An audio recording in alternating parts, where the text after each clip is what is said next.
Assalamualaikum warahmatullahi wabarakatuh. Nama saya Bintang Putra Anggoro dengan akun 2401081029. Nah, jadi di sini saya akan menjelaskan tentang pemahaman dari materi kas, deposito, terus tabungan, giro, clearing, kredit, inkaso, dan yang terakhir suku bunga pinjaman. Oke, yang pertama ada kas dan deposito.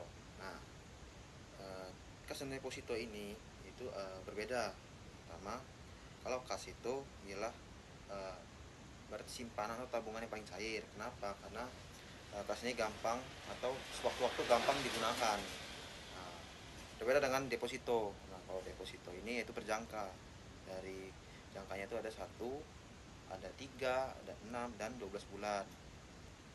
Nah, kalau deposito ini, kalau misalnya kita gunakan sewaktu-waktu keluar dari kesepakatannya, kayak dari 1, 3, atau 6 bulan itu, nah, itu akan kena sanksi. Nah, itu perbedaannya. Karena kalau kas ini ya kita bisa gunakan sehari-hari. Nah, contohnya itu kayak apa ya, sebenarnya misalnya kas itu bisa kita gunakan untuk misalnya mau shopping atau jajan, ya jajan minuman atau yang lainnya.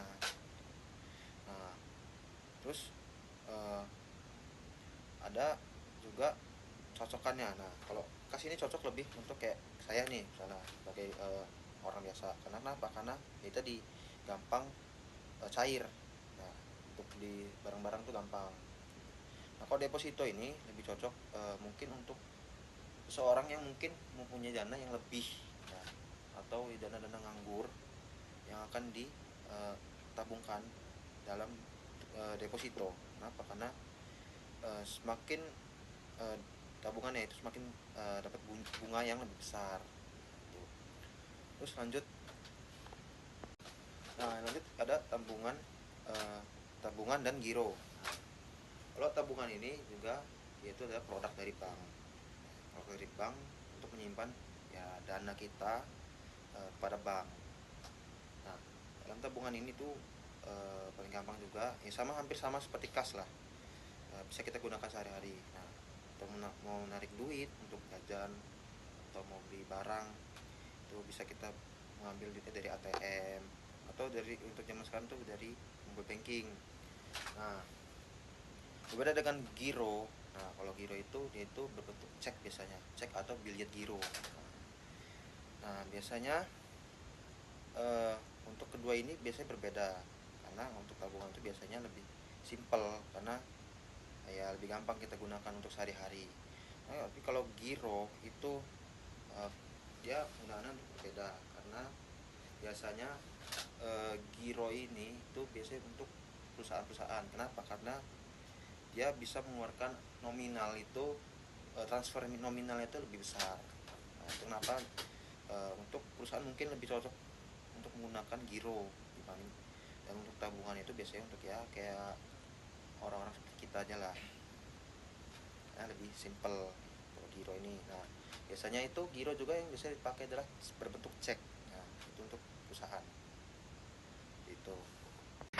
Oke, lanjut. Itu ada clearing dan kredit. Nah, clearing ini yaitu adalah proses atau mekanisme penyelesaian utang piutang, nah, antar bank. Nah, jadi clearing ini adalah sistem atau cara prosesnya. Terus untuk kredit sendiri, saya sih banyak yang paham, yaitu peminjaman uang dari bank. Nah, dan wajib untuk dikembalikan.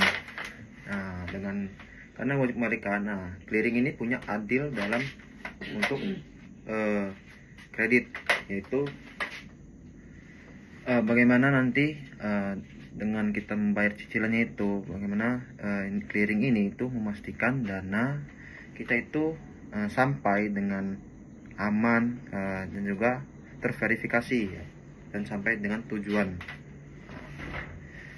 Untuk bagaimana dengan clearing sendiri? Nah, untuk alur clearing sendiri, kita pertama itu datang ke datang ke bank, karena kita akan mengirim dana kita. Nah, lalu dari bank itu akan memproses, mengecek bagaimana apakah dana ini dan juga alamat tujuan itu akan benar. Nah, dia akan diproses-proses, baru ada namanya settlement. Nah, itu penyelesaian akhirnya. Nah, seperti itu. Nah, lanjut ini ada inkaso. Nah, kalau inkaso ini adalah pengumpulan, yaitu warkat atau surat berharga. Ya, atau biasanya ini rata-rata si cek atau bilet giro. Nah, gampang.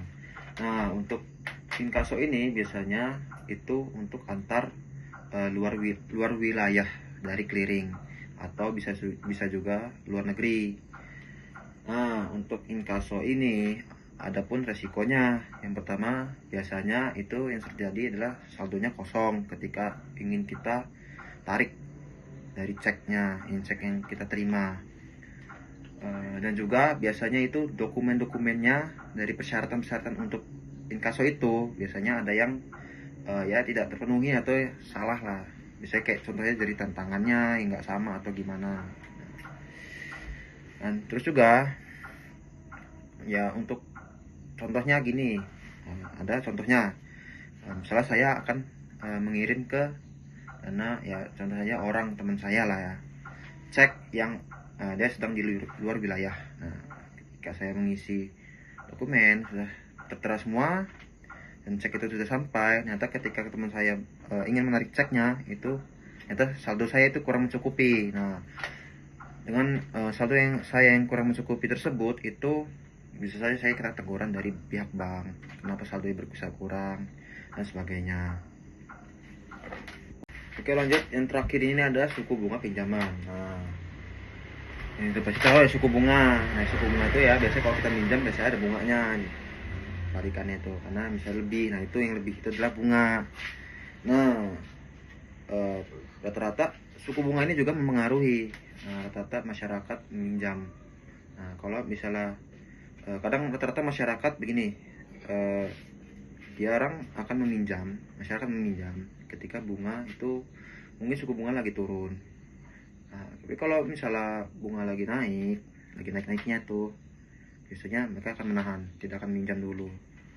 Ya lebih baik ya mungkin diorang ya menahan lah, agar tidak meminjam karena bunganya sedang naik. Nah, juga suku bunga ini ada 4 jenis biasanya. Nah, yang pertama itu ada fix, yaitu tetap. Nah, biasanya fix ini udah pasti stabil dan juga memang ya sudah dapat diprediksi memang bunganya segitu. Contohnya aja misalnya minjem di bank itu misalnya sudah 100 atau 2 juta. Nah, itu bunganya akan tetap misalnya 10% dan 10%. Berarti yang kita balikin itu misalnya sudah 200 atau sudah 100 gitu. Nah, itu ada fix atau tetap. Nah, ada juga yang floating. Nah, floating itu mengambang, yaitu bunganya itu fluktuasi.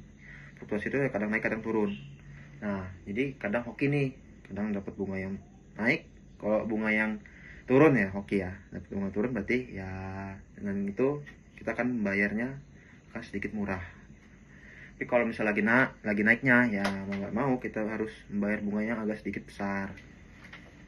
Nah, kadang misalnya bunganya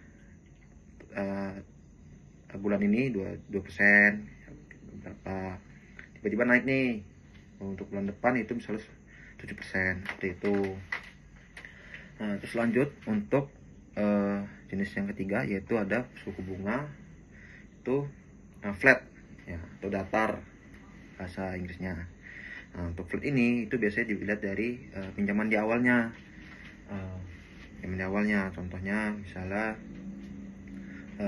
pokoknya intinya itu kita bayar sesuai dengan pinjaman kita di awal tadi.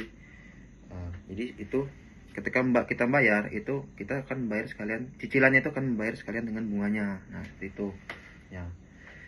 Nah, yang terakhir itu yang keempat, yaitu ada efektif. Nah, suku bunga efektif. Nah, kalau efektif ini dia akan semakin mengecil dengan sisa bayarannya.